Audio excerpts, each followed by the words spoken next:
So today's Why Don't They Just comes from Patreon supporter Huntinator7 on on Discord. It says, why don't they just create electric vehicles with hydrogen range extenders? The vehicle would have enough electric range for an average daily drive, 50 miles or 100, and then a hydrogen system that could add another couple hundred miles. There's some more thoughts that he had there, but why don't we just stop at that? What do you guys think about that as an option? Outside of the fact that there's absolutely no place to charge up with hydrogen or refill with hydrogen. Well, I think in the process to make liquid hydrogen is extremely bad for the environment, and it's extremely expensive. Yeah. And I would rather just do gasoline in that regard.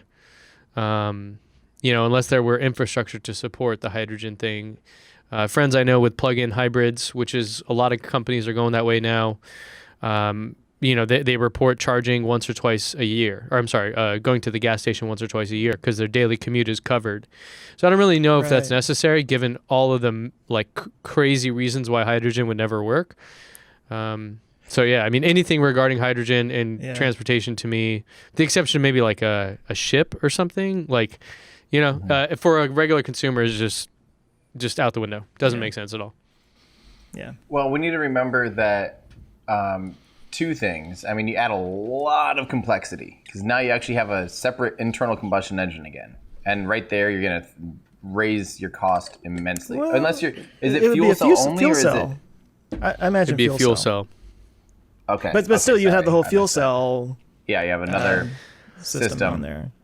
But the one thing that's crazy about hydrogen, and I'm learning about this in my rocket video that I've almost done rocket pollution, is that producing hydrogen, the way most hydrogen's produced is horrendously, a really, really, really bad methane deal. steam reforming. Yes, exactly. Yep. You can do it cleanly. You can do it sustainably through electrolysis, just using solar. But it's actually it's inefficient to do that. But you could literally do it for free. It's just that most people say, oh, whatever, we'll just, get a whole bunch of hydrogen. They could get a lot more for what would essentially be cheaper, really. So it's, so you're actually, I don't know, it just seems like you're adding a lot of things when, we're getting batteries to be so cheap and they're getting so big and they're getting, infrastructure is getting there so quickly that by the time you get the infrastructure up for a hydrogen thing, you might as well just have all battery.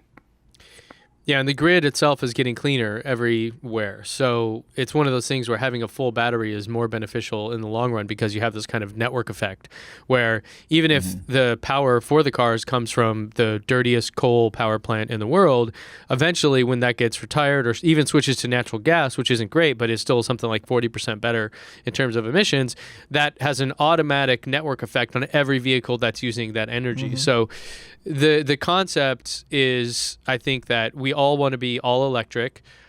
In light of having really cheap, really high energy dense batteries that are just plentiful and available for every automaker, I think that plug-in hybrid option with gas, with a gasoline or petrol or whatever, is a better step than a hydrogen one because of all the things you just said, Tim. It just doesn't really make sense. Yeah. It would be cool if you could just snap your fingers and all those things were worked out, but at the same time, it's not. And this is one of those things that during the EV1 era, when Chevy made that little lead battery acid, horrible battery technology, but still made a compelling little electric car. But to make it more mass adopted, sure, in the 90s, had they done something like this, maybe that would have been a way more valid option. Well, they did. Nowadays, they tried. That's what killed the electric car. One of the reasons, if you remember from Chris Payne's movie, was that the CARB rules in California, which mandated you must make zero emission vehicles, and that's where you saw Toyota and Chevy and everyone start making, Ford made a electric Ford Ranger, Chevy made the EV1. I mean, that's where all these things were coming out. So what happened was one of the reasons why that didn't continue and now the whole world isn't electric is because of the argument for hydrogen fuel cells, which was funded by all the automakers and the oil companies. So that was the argument they used back then that killed the zero emission vehicle mandate, which then killed every electric vehicle program for every automaker. So there's more complexity to it, but So this, like, the concept of the hydrogen thing to anyone that's been following the EV industry is like preposterous. It's like the worst idea. You know, it's like Really? it's like your SSTO, fully reusable something or other. Like, it's like one of those things where Right. you're like, look, we don't need to do that. Right, right. You're just overcomplicating a whole thing. When and we going have a clear step path backwards. forward. Right. Yeah, yeah. Well, Yeah. I think the proponents of hydrogen would make the argument that, like, if you had electrolysis stations at every single gas station, you could just have a solar panel and collect the hydrogen, and people can just refuel, and it would be decentralized and all that. I can sort of get behind that, but that's not what's happening. It's really the methane steam reforming, which is horrible for the environment, and then it's having to get, driven in on a truck Right, to the transported on the station. road, So yeah. it's actually dirtier than gas in some Yeah. ways. Yeah, it's terrible. Yeah, so and it's just a thing where every time this comes up, it's like my instant reaction is just no, nope, done that, nope, still no. But it's it's a good question. I see why people would go to it, and say like, well, this could be a solution for this, but because it can be so quick. That's the thing is, you can refill just like gasoline. Yeah. And in now there are theory, natural gas vehicles as well, which Yep. are lower emitting than a gasoline vehicle, and so in theory you might be able to do that and have a natural gas plug-in hybrid kind of a thing. I don't know. There's a lot of ways to do it. I do think that I'm not one of those guys that's like it has to be all battery or death kind of a thing. I think it's like we should explore lots of options that are making progress in that direction, and I think a plug-in hybrid is actually a fair way to go. And I know a lot of people in the EV space will like disagree with me on that, but I think if you can get people started down the path, that's like the gateway drug, then they start realizing, man, I could do an electric car, Well, yeah, when they realize that, like you just said, they only have to fill up with gas once or twice a year. It's like, well, shoot, I could just get electric, and that actually covers all my needs better than I thought. Right. Once you get used to like charging at home, Yeah, Yeah. But that's still the thing. I know we say that almost every week. Is like, yeah, charging at home. But you talked about how like if we just make improvements to gasoline cars or whatever. Did you see Engineering Explained has a really good video about why it's still important for manufacturers to keep making cleaner gasoline engines and diesel engines is because if their fleet is like 98% gasoline vehicles, and if they can improve emissions by 5% on that has a way bigger effect than the 2% of, I don't know what the math exactly was, but it made a lot of sense of like, okay, I kind of get this logic, but at the same time, I'm also saying like, that still only gets you so far. You might as well really just like keep kicking into gear your EV tech, but rip off the Band-Aid. Yeah. It's a tough thing. I think, it'll be a gradual adoption. It'll be 10, 15 years before basically all cars are electric, and it's just not even a thing. I mean, and that's probably being a bit aggressive with that estimate. Yes and no. I feel like it's coming though. Like, look at how Volkswagen seems to be really going all in all of a sudden. It seems like all their stuff, they're just it's just happening, and they're investing billions and billions of dollars into basically gigafactories. It's kicked off, right? We're starting it. Before it actually takes over the entire market, though, it's still a long way off. And it's happening there's also, faster in other places than here. Yeah, and also there's lots of different market segments that are not being addressed hardly at all by electric cars, or electric vehicles. So I think that it's very easy for us to just think about the cars we drive, but if you look at transportation as a whole, there's a whole myriad of things that are never even talked about, like just even shipping or air transportation for freight and things like that. So there are no limit to the amount of innovations we need. But you're right. Ford committed $11 billion plus. Volkswagen said they're going to switch like 20 of their 60 factories over to all electric. I mean, we're working there, and that's why I think it'll just be a gradual thing, And once people start to see them and experience them, it'll be normal. It'll seem totally normal to be like, oh well, yeah, I'm going to get an electric car. Why would I buy a gas car? Unless there was like, oh, I do long haul trucking. Like, well, okay, we don't really have a good answer for that yet.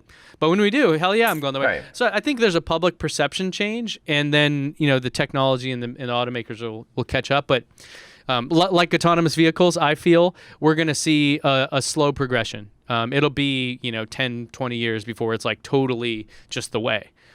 Right. Yeah, there was a guy at my fully charged talk from the Netherlands, and he said they're 50% EV there right now. Yeah. Yep. Yeah.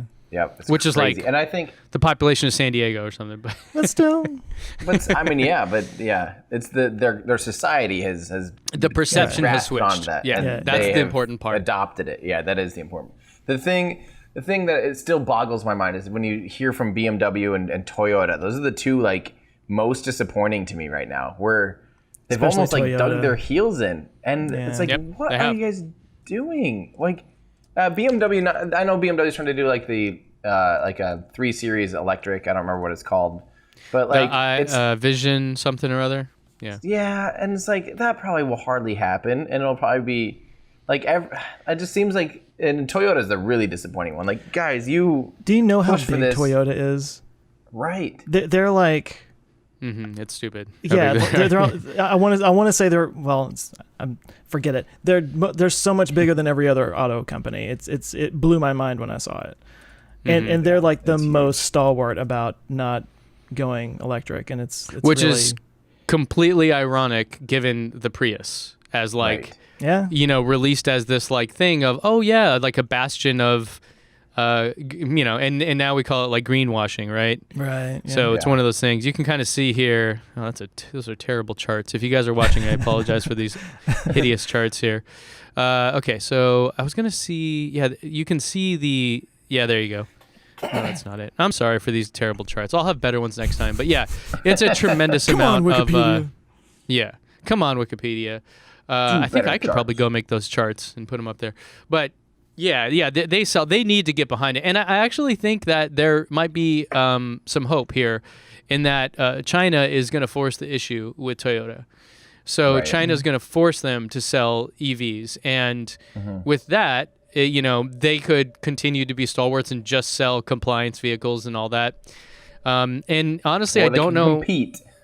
Yeah, I was going to say, I don't know how long they'll have to get on this train before they've just completely missed the boat. And I think Toyota will still be around for many, many years, maybe never go away.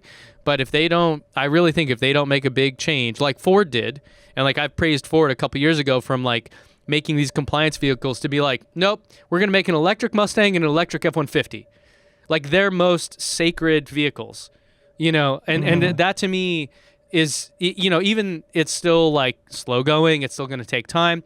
Coming out saying that is just hugely impactful for Ford buyers and Ford customers. Yeah. So if Toyota did the same, I mean, even if it didn't happen for 10 years, but they said, hey, electric's the future, we're working on it, I would fully, welcome them to the party, right? You guys are allowed in now. I have to say, because for me, as a car fan, I was waiting for so long for them to reintroduce the Toyota Supra. As a new halo car, as a new yes, because they made the Lexus IFA, however many years ago, 15 years ago or whatever. And yeah, that was a halo car, but it was, $300,000 or whatever, $400,000 for a car that's not actually that fast, really. It's cool. Not by today's standards. Not at all by today's standards. And then the Supra was even worse. Like it came out 2020. I know it wasn't supposed to be up in IFA class, but still it's just kind of a slow car. Like it's not a very fast sports car by today's standards. It seems like if it came out 10 years ago, sure. I can't believe when they came out with this new Halo car, they had all this time to make it. Why didn't they make it, almost like, what's the Rimac or whatever? Oh, Rimac? yeah. The Croatian company or whatever? Yes, the concept that makes one. Crazy. Or no, not Rimac. Rimac. Who's the one that makes the electric supercar? Karma? Yeah, Rimac. No. Rimac? Karma's the one that bought the Fisker thing. Right, yeah. And Rimac, however you say it, is the one that what's his name crashed on. John Hammond or somebody, or Top Gear guy? From Top Gear, yeah. Richard Hammond. Richard Hammond, there you go. See, I don't know. He crashed it. And so that that's where they took an electric car and they made it insane. Like that thing is crazy. Now, and I really wish Toyota had done something more like that. Yeah, I've did that video I did a while ago of like the Tesla Roadster, the new one versus all supercars or something. It still gets a ton of views and a ton of comments, and so many people say that. They're like, well, the Rimac 1 or whatever is better than this. But the deal is that is not technically a production car. They've made like 25 of them ever, and they're all hand built, and they're all like millions of dollars. Right? Somebody fact check all those things I just said. But point being, like, it's not like Tesla's going to be like, we're going to make 10,000 of these, and we're going to do it on a manufacturing line. So, but you're right. I mean, I think, the one that surprises me too is Subaru. I'm not like, they're kind of the outdoor adventure brand from an auto standpoint, and where they at? I was just at CES or a month or so ago. I saw everything there. I saw nothing Subaru wise. I was like, wow, this is kind of surprising. You think they would really jump on this train? Right. That's weird. People love their Subarus too. Yeah. Yeah. The Subaru is a great company. That's the thing, is a lot of these, that's why it's so disappointing, is these are great companies we're talking about. BMW, Subaru, Toyota, like awesome cars. Why are they not, like, I'm nervous that if by 2021 you're not putting out in 2022 a mass production valid EV and moving in that direction, you might be actually heading towards the grave, because I just really think that's the way the market's going. Speaking of heading towards the grave, Jaguar, I don't know how you say it. I'm not, I'll learn when I go to the British place. But Jaguar is shutting down their iPace program. I saw that. Really? I did not know that. Shortage of batteries from LG Chem. Wow. So no more iPace, which is fine. That thing should die. It sucks. So, but it's really good looking. I saw one on the road recently, though. Yeah. Here in town, but it was some kind of I don't know. It had like iPace across the side in big letters, like it was some kind of show from the thing. dealership. Something, yeah. It was clearly not like somebody just went out and bought it. It was some kind of special So are you thing. telling me that the iPace isn't a Tesla killer?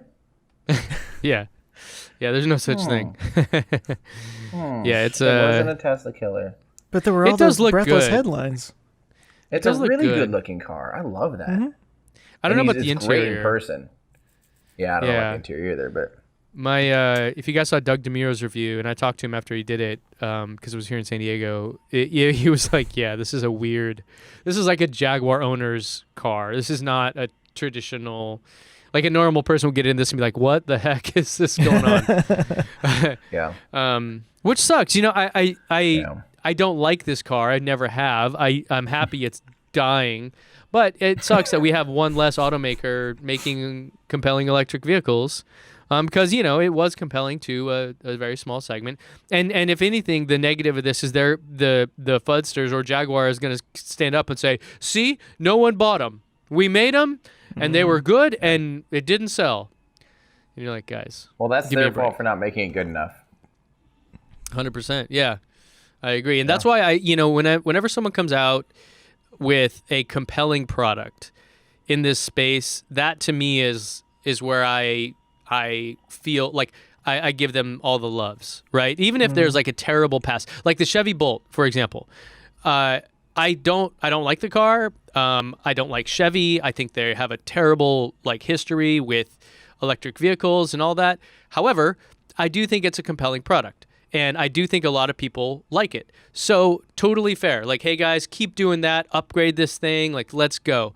So I'm not one of those people that's very like Tesla or bust, right? Like Tesla makes the best electric cars objectively. There is no way I think you could literally argue that, except maybe that Rimac Concept One $3 million supercar or something. But I think if more companies really just start to bring compelling products, that's when I think it's going to get really interesting. And right now, there's very few of them. Volkswagen is one where I'm very hopeful. Yeah, me too. Making up for their Dieselgate scandal. The multiple Dieselgates in multiple countries. Which, hey, that's how we got Electrify America and Electrify Canada. So, yeah, again, exactly. And those are compelling. I mean, not as good as superchargers, as I pointed out in my one video. But hey, if you can get a 300 kilowatt hour or kilowatt charge, yeah, awesome. Let's do it. Yeah. Hey, thanks for checking us out, guys. I hope you enjoyed this clip from our podcast. We do a weekly show here on YouTube, so make sure to subscribe to Our Ludicrous Future, where we discuss all the things that are going to make our future totally ludicrous. You can join us here on YouTube or at any of your favorite podcast places. Plus, if you want to get some behind-the-scenes stuff and join a cool community, you can help support the channel at patreon.com. Thanks a lot. Thanks, guys.